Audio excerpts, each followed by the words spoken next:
అనవసరంగా ఆవేశపడ్డాడు, కొడుక్కి టీసీ తీసుకొని వెళ్ళిపోయాడు. అదేంటో చెప్తాను వినండి. ప్రేయర్ 9 గంటలకు స్టార్ట్ అయ్యి పిల్లలందరూ లేట్ కమర్స్ అందరూ బయట వెయిట్ చేస్తుంటే ప్రేయర్ కంప్లీట్ చేసుకొని 9:10కి ప్రిన్సిపల్ గారు బయటకు వచ్చి ఎవరెవరైతే లేట్గా వచ్చారో వాళ్ళని క్వశ్చన్ చేస్తూ నార్మల్గా వాళ్ళ చేత గుంజలు చూపిస్తుంటే ఈ లోపల ఒక తండ్రి 9:15కి వాళ్ళ కొడుకుని దింపేసి కార్ రివర్స్ చేస్తూ వాళ్ళ కొడుకు బయటే ఉన్నాడని తెలిసి మళ్ళీ కార్ ఆప్ బయటకు వచ్చి ప్రిన్సిపల్ గారిని అడిగారు, సార్ పిల్లల్ని పంపించవచ్చు కదంటే, లేదు సార్ వీళ్ళు లేట్ కమర్స్, కొద్దిసేపు ఆగి నేను పంపిస్తాను సార్ అంటే ఈ లోపల అక్కడ ఆర్గ్యుమెంట్ జరిగి ఆయన ఆవేశపడుతూ లేట్ అయితే మాత్రం పిల్లల్ని బయట ఎండలో నిలబెడతారా, లోపల పంపించండి అనేసరికి ఆయన ఆవేశాన్ని చూసి ప్రిన్సిపల్ గారు ఏం మాట్లాడకుండా వెంటనే అటెండెంట్ని పిలిచి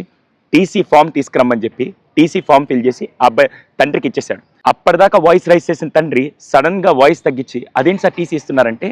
సార్ చదువు ఎక్కడ నేర్పించవచ్చు కానీ పిల్లలకి నేర్పించాల్సింది ఈ వయసులో డిసిప్లైన్, అందులో లేటుగా వచ్చారు కాబట్టి నేను ఆ డిసిప్లైన్ ఈ స్కూల్లో ఈ వయసులో నేర్పించకపోతే రేపు పెద్దయ్యాక వాళ్ళు ఎక్కడ నేర్చుకోలేరు, అటువంటి డిసిప్లైన్ నేను నేర్పిస్తుంటే ఇంతమంది పిల్లల ముందు మీరు నన్ను క్వశ్చన్ చేశారంటే ఇటువంటి పేరెంట్స్ నాకు వద్దు సార్ అని చెప్పి టీసీ ఇచ్చేసి పంపించేశారు. చూసే వాళ్ళందరూ నాకు క్వశ్చన్ అడుగుతాను, మీలో ఎంతమంది చిన్నప్పుడు స్కూల్కి లేట్గా వచ్చినందుకు పీఈటీ సార్ చేత దెబ్బలు తిని ఆ తర్వాత అక్కడ గోడ కుర్చీయో లేకుంటే గుంజిళ్ళు తీసి పనిష్మెంట్ తీసుకొని ఆ రోజు డిసిప్లిన్ నేర్చుకున్నారు కాబట్టి ఈరోజు సమాజంలో గౌరవంగా ఉన్నాం.